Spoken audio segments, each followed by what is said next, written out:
Good morning, Janet Gorold here from World Without Wine. This morning I want to talk to you about relapse, how to avoid a relapse. Did you know that 50% of people that take their driving test fail first time? I was certainly one of those. I actually failed it 3 times before I managed to get through. But I didn't dream of giving up. I just kept trying and practicing and getting more lessons because I knew that my life would be better if I would be able to drive. So likewise, very few people get this sobriety thing right first time either. Sometimes it does work, sometimes it all comes together and that's brilliant. But for many of us, we have to get through a few miserable relapses before it all comes together. And I think it's important just to see those relapses as part of the process. So this morning I want to talk to you about a few reasons why we relapse, and then give you some tips to help you avoid that happening. Yay, Sandy! I'm always so relieved when there's someone there. It's so crazy when you talk to yourself. Oh, I'm going to say hello to everybody for a while first. Hello, Flick, Irene, yay, Lynette. Oh, Natasha from Jersey. Hello, Natasha, a new member, Natasha. Oh, thanks so much, guys, for checking in. You're so sweet. Okay, so let me press on. Relapse. How to avoid one, not how to have one. I don't think you need help in that area. So let's think about the main reasons why people have relapse. These were first things that came to mind this morning.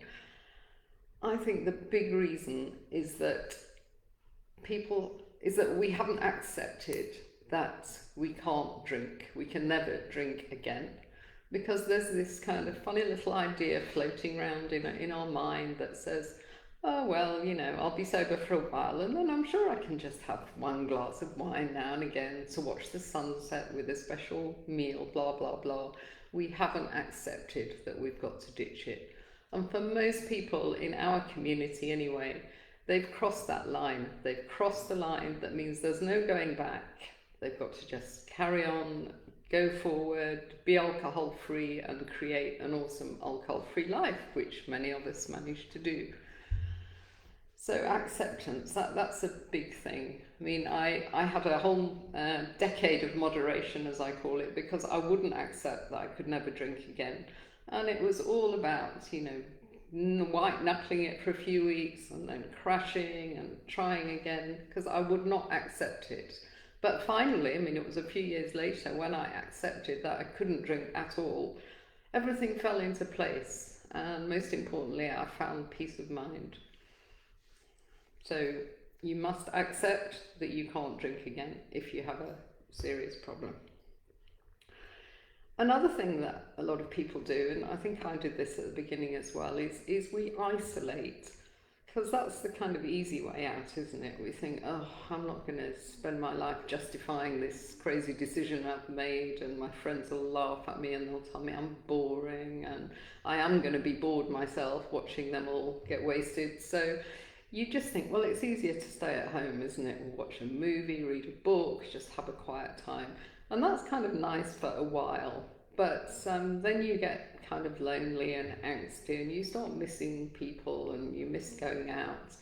And I always think we must remember that connection is the opposite of addiction. We have to stay connected.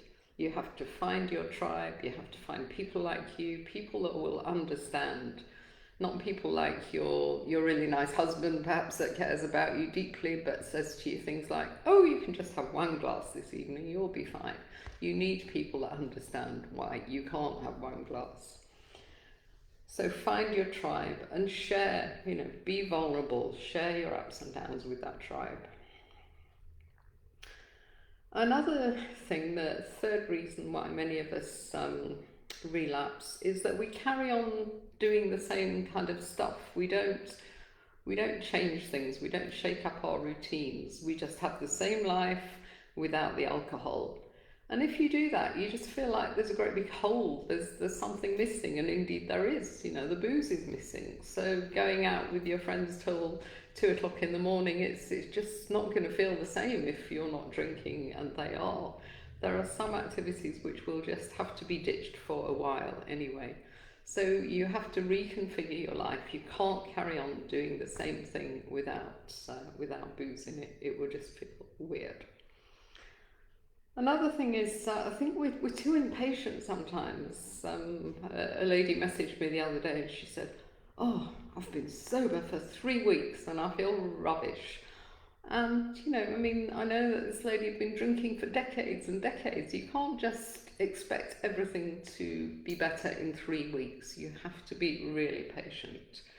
For most of us, it took decades to get hooked. And we're not going to cure that situation in 3 weeks. So don't be impatient. And number 5 is some of us have underlying issues. We have pain from our past, pain from our present. We need maybe a bit of therapy. We need some extra help before it's all going to work.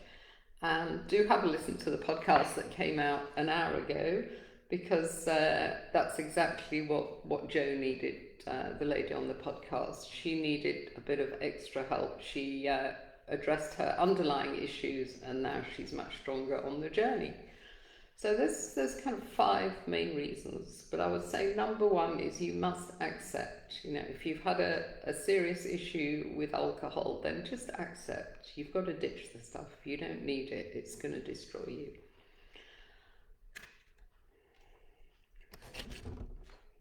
So what you need is a personal relapse plan. Now, one of the community gave me a lovely analogy the other day, and I'm using this all the time. I've used it on this morning's podcast, and I think it's brilliant. She said to me that the first time she'd tried to go alcohol-free, she'd managed, for a few months. But in her analogy, she said she thought it would be easy. She thought it would be like going on a summer walk, and she was wearing a pretty summer dress and some nice sandals, and she carried on going and going. And then at some point in her journey, she was about halfway where she was planning to go, she looked down at herself and her dress was all torn and her feet were bleeding and her sandals were broken. And it occurred to her that she hadn't prepared for this journey. She needed completely different clothing. She needed big hiking boots, and she needed tough shorts and shirts and warm clothes. She hadn't prepared. So I think that's a beautiful analogy.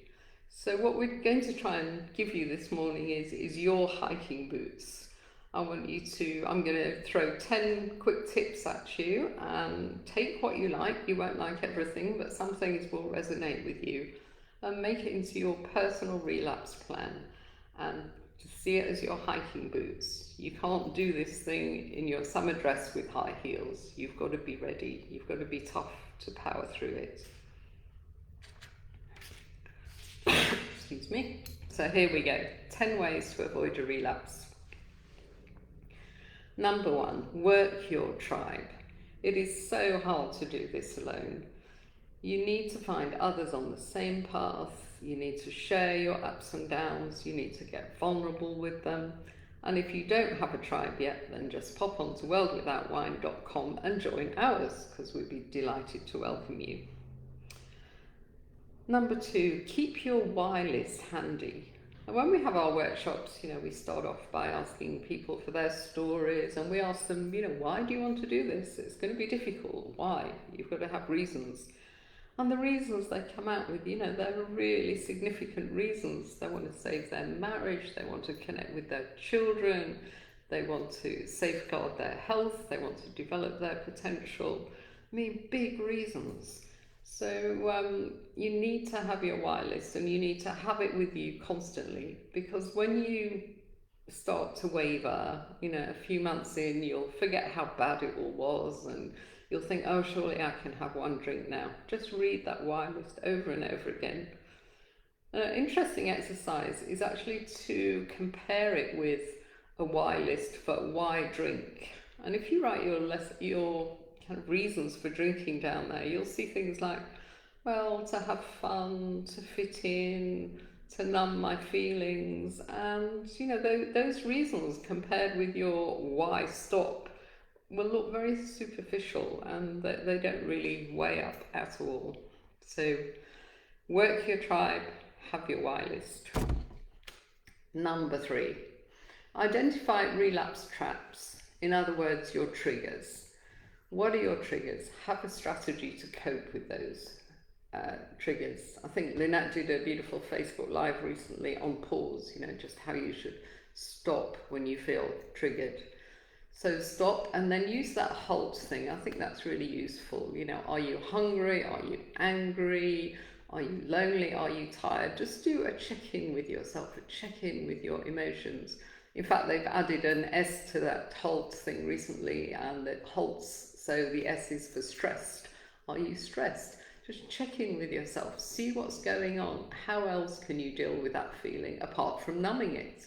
Because you're not going to solve that feeling with alcohol, you're just going to push it away and it'll come back along with the hangover.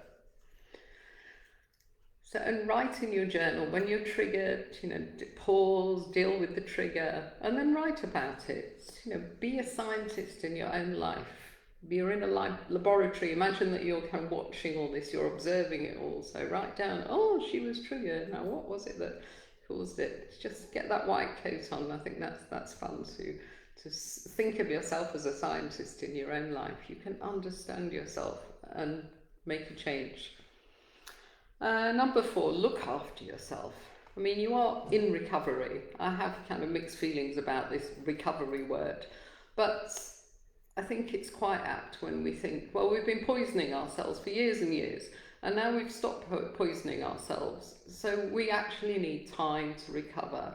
Our body needs to recalibrate, our hormones need to get back to normal. We need plenty of sleep, we need to eat nourishing food, and we need to keep our stress levels as low as possible. So look after yourself, because you're doing something amazing here. You're doing something that 95% of the population would never consider doing. Keep reading that Quizlet. Keep Googling what alcohol does to my health. That will keep you on track. I mean, we've been brainwashed, haven't we, for years and years, that alcohol is some magic potion that will make everything wonderful. And especially us ladies in the wine industry, we have to have wine or everything's flat. And we have been brainwashed, quite frankly. And what we need to do now is kind of neutralize that brainwashing. And the way we do that is to access the truth, the truth about alcohol. What is it really doing? What does it really do to us? I mean, this is a bit of an extreme comparison, but I was just reading the British press this morning, and these young kids, they seem to be getting younger and younger. They get fascinated by ISIS, and some of them manage to get over to Syria, where they are completely brainwashed, obviously. And then some of them are lucky enough to be rescued, and they bring them back to the UK, and then they have to go through a period of, what do they call it, de-radicalization. I know it's a bit extreme, but I was thinking, well, in a way, that's what we have to do with our minds, our subconscious. We have to uncouple, the way that alcohol and fun are always stuck together. We have to do the work. And I think reading, I always say that I treated my sobriety as a research project. I got curious, what is going on here? Number 6. Accept that there is no quick fix to this. Just as that lady said, 3 weeks, why isn't this over? I think it's good to accept that you might actually be a bit miserable for months, maybe as long as 6 months. You might be miserable while you're doing the work, but it's an investment. It's an investment in your future. We don't have an issue when we're younger with studying, do we? We know that we go to college and we work really hard and we spend a lot of evenings studying, and we might resent it a little bit, but we know that when we get our degree, our future will be different. So see it as an investment in your future, because you're choosing a happy and healthy future over an ever worsening drinking habit. Because it won't get better, trust me, it'll just get worse and worse. And number 7, this is a bit off the wall as well, but I think you should use the pregnancy principle. I discovered this in a book by Laura McEwen, We Are the Luckiest. It's a really cool book. And she says, treat your sobriety as if it's a baby, as if it's an embryo. And maybe it'll take 9 months, for that embryo to become strong.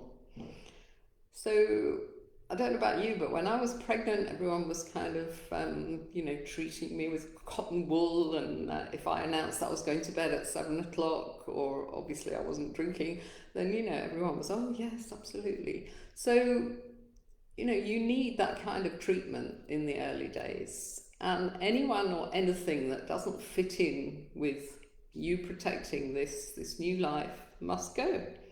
Think of your sobriety as the foundation for the rest of your life. Because I know that if I lost my sobriety, everything else would fall apart. My marriage would fall apart. I certainly couldn't be doing this wonderful work anymore. So think of sobriety as the foundation, and use that pregnancy principle if it works for you. Number 8, don't feel sorry for yourself. That's quite a good one. I remember in my early days of trying to socialise sober, I would kind of hide in the corner with my alcohol-free drink, feeling very sorry for myself. But in fact, you shouldn't. And it was our lovely Lucy that pointed this out at one of our recent Zoom cafes. She said, you don't have a problem, you have an opportunity. And that's a great way to reframe things, isn't it? You've got an opportunity here to improve your mental and physical health. You've got an opportunity to create a new life, a life you don't want to escape from. And my compatriot Russell Brand, who writes a lot about recovery, he says that we're the lucky ones, those of us that have struggled with drugs or alcohol, because we've had to go to the wall and, deconstruct ourselves, think about who we are, what we want, and rebuild things. And, that's deep and significant work. And as Russell says, people that can moderate alcohol easily, they don't actually get to do that work. So see yourself as a lucky person that's got an amazing opportunity here. Number 9, have goals. The F word is scary, the forever word. Just the other day, someone contacted me and she said, I can't imagine never drinking again. So I said to her, well, don't imagine it, do it in stages. Our lovely sober springers are now the second group are just getting to their 66th day. And I know some of them are already thinking, oh, what next? What shall I do now? Well, the answer is get to 100 days. Do it in stages. When you get to 100 days, you'll think about 200 days, and then you'll think about a bit longer. And the thing is, you'll be feeling better all the time. And every time you hit a milestone, you get a dopamine hit, and you get motivated to go on to the next milestone.